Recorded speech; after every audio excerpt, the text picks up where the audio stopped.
going? So Olivia told me that she came out here and talked to you, correct? Yep. Okay, and what did she ask you? She asked us to leave. Okay, and did she provide you with the rules and regulations 7 of the U.S. Post Office? We're allowed to be here. It's government property. So it's what? Government property. So it's open to the public. Did she provide you with the rules and regulations? I didn't see him. Let me go grab those for you. But it does say on there that there is no soliciting or there is no getting signatures on post office property. I'll go get that paper. That doesn't trump the U.S. Constitution, though. So I'm going to go get this piece of paper for you to let you know. Even if I see, I'm not leaving. Give me 1 second. I'm still not leaving, so. I really don't care what that paper says. I already know we have the right to be here. I'm not trying to be rude to anybody, but I'm not getting my rights trampled on. It's a First Amendment protected activity. There's plenty of case law. The Supreme Court's ruled on this already. I mean... All right, everyone. Welcome back to the channel. The place where we expose threats against our rights and reveal how quickly they can be taken away. Today's footage highlights a tense confrontation where police officers attempt to remove citizens from government property while they exercise their First Amendment rights. The encounter begins outside a facility operated by the United States Postal Service, where activists were peacefully recording and gathering petition signatures. What should have been a routine interaction quickly escalates into a heated constitutional debate. The postal master has They have rules that say, oh, you can't film in here too, but you're allowed to go film in there. I mean, their policy doesn't trump the law, you know? It's a little different. Filming is different than First Amendment protected activity? No, it's not. That's not what I'm referring to. What I'm referring to is the aspect of going in and filming or filming on property, that type of thing. So you can do any protected, you can do any First Amendment activity on the post office. I can stand here and protest. I can stand here and do government petitions. You've got time on your way out. We've got the pro-life petition. You guys came here last week and did the same thing. No worries. So, not you personally, but the police came here last week and told the other guys the same thing, and they actually told the postmaster they could stay because that cop actually seemed to know the law. Well, that was this officer, and the postmaster at that time had indicated to him that as long as there wasn't any complaints that they received from people coming and going. Gotcha. And apparently now they feel that they have had some complaints. So that's why he's checking in on We've only been here 15 minutes, so. Gentlemen, I just got here too. I know, I'm not trying to be rude to you at all. I appreciate your service. I know what you guys go through. As officers approached, they informed the activists that postal policies allegedly prohibited signature collection on the property. However, the citizens immediately pushed back, explaining that internal policies do not override constitutional protections. They calmly insisted they had every legal right to remain on government property, conducting peaceful activity. Despite officers referencing regulations and complaints, the activists remained confident, arguing that freedom of expression and petitioning government officials are clearly protected. The disagreement quickly revealed a clash between agency policy enforcement and constitutional interpretation. But I think he's wasting his time by trying to show me this policy because I really don't care what that says. I already know what the Constitution says, you know? Okay. I don't need that. I don't need that. So I just talked to Olivia, and she said that she did put you on warning for trespassing. Okay. I talked to the attorneys with the U.S. Post Office. Okay. And they said that this is the rules and regulations concerning postal private property and what their rules and regulations are. Okay. So she said that she would like you off the property. She's going to come let you know right now. Not happening. That she would like you off the property. We have every right to be here. Okay. I'm going to go get her to have you or let you know that. What's your name and badge number too, Clark? I am Chief Clark with the Boys Town Police Department. So you're chief? I am the Chief of Police. And you don't know that we have a right to be here? I do know that there are certain stipulations under the U.S. Code that does not allow you guys to do this particular thing. You can be on the sidewalks. You can be on the sidewalks over there doing your petitions. But these petitions stipulate the U.S. Code that you cannot do the signature petitions on their properties. That's not the law. You know the Supreme Court rule that we can do this, right? I do know that there is a Supreme Court ruling, but that is in conjunction to older buildings. No. The confrontation intensified when officers attempted to present printed regulations restricting petition activities. The activists firmly dismissed those documents, explaining that printed agency policies cannot override constitutional law.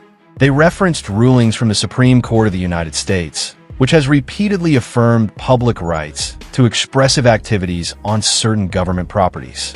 The activists maintained a respectful but aggressive defense, making it clear they would not voluntarily leave unless officers could present lawful authority supported by actual constitutional limitations. Any government building, DMV, any government property. Okay. You're a chief, you should know that, man. I don't mind a simple lawsuit against Boys Town Police. It'll be a slam dunk. It'll be a settlement. Make you guys look bad. That's your choice. That's your prerogative. We're trying. It's not my choice. I'm trying to. No, you're trying to violate our rights. We're trying to work this out as best we can. No, you're trying to violate our rights. We have every right to be here. This is a government building. It's open to the public. This is a First Amendment protected activity. Supreme Court's ruled on this several times. It's a civil rights violation. If you want to arrest me, you'll arrest me. But I'm not leaving. I'm doing my job. I'm being respectful. I haven't harassed a single person. I haven't blocked the door. I've been very polite to every single person I've talked to. Yep. We've been here for, what, 15 minutes? Yep. So as acting postmaster of this station, you are not allowed to be here on our property. We are allowed to be here. The rules and regulations say no. That doesn't, the Constitution has more power than that. So just so you're aware of that, you're not allowed to collect signatures on postal property. I'm aware of your opinion. Postal property is public property, right? That over there. Is postal property public property? Right?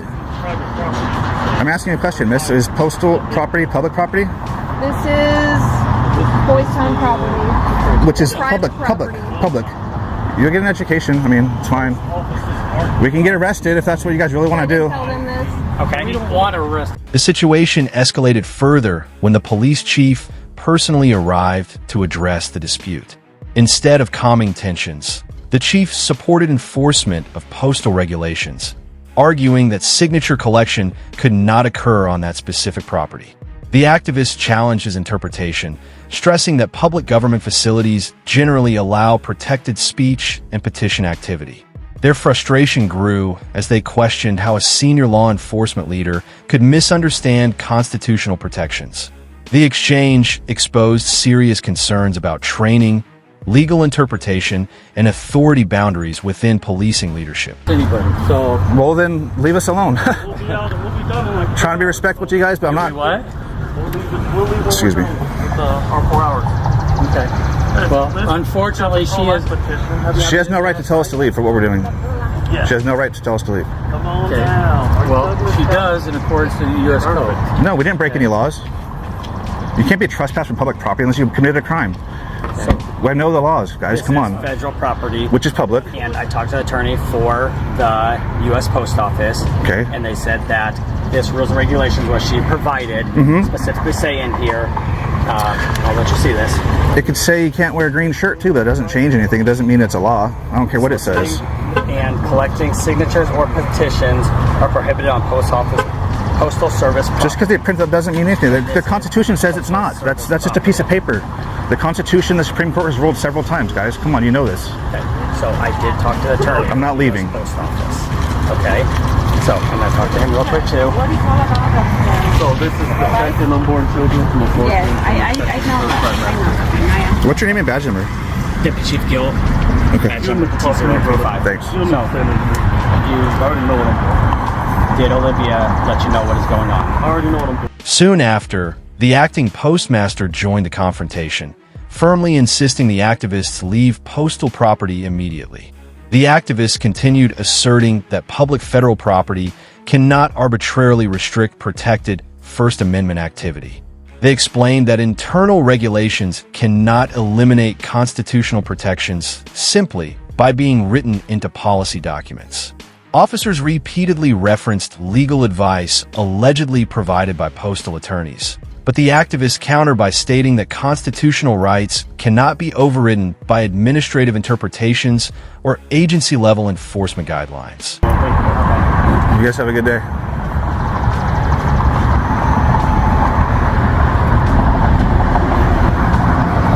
Thank you for your time. Yep, God bless you too. I'm not stepping a foot out of here unless I've committed a crime, which I'm not going to do. That's right. I'll let you know here in a second.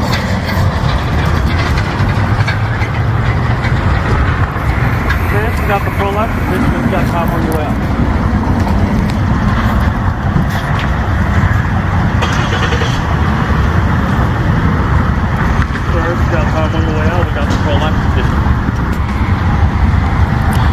pretty scary that the chief himself is so uneducated on law. He's going to cost his own city a ton of money and look foolish on YouTube. They said it's private property. Well, they're idiots. Not the cop, but that lady's an idiot. That's all we need to hear. They don't even know that it's a public property. You guys can't even arrest YouTubers that go in there and video everybody, and they get told to leave too. You guys can't arrest them either. So, what makes you think that this is any worse? The confrontation grew increasingly tense as both sides repeated their positions without resolution. Officers attempted to warn the activists about potential trespassing violations, while the activists insisted trespassing laws cannot apply when individuals peacefully exercise constitutional rights on public property. They emphasized they had not blocked entrances, harassed visitors, or disrupted postal operations. Their argument highlighted a recurring issue across the country, where law enforcement officers struggle balancing agency policy enforcement against constitutionally protected civil liberties in public government spaces. Eventually, officers stepped away to consult legal guidance and supervisors while the activists remained standing their ground. The activists openly discussed how these situations often lead to lawsuits that cost cities substantial taxpayer money. They expressed concern that law enforcement agencies frequently rely on policy misunderstandings instead of clear constitutional interpretation. The standoff demonstrated how citizens must sometimes risk arrest or legal battles simply to exercise basic civil liberties, creating unnecessary tension between communities and public officials. This encounter serves as another powerful reminder that constitutional rights require constant awareness and protection. Situations like this show how easily misunderstandings can escalate into civil rights violations. Government policies cannot override constitutional freedoms, yet citizens often bear the burden of defending those protections. Encounters like this emphasize why public recording and accountability efforts continue growing nationwide. Understanding constitutional rights helps citizens protect themselves while encouraging law enforcement agencies to operate within lawful boundaries and maintain public trust.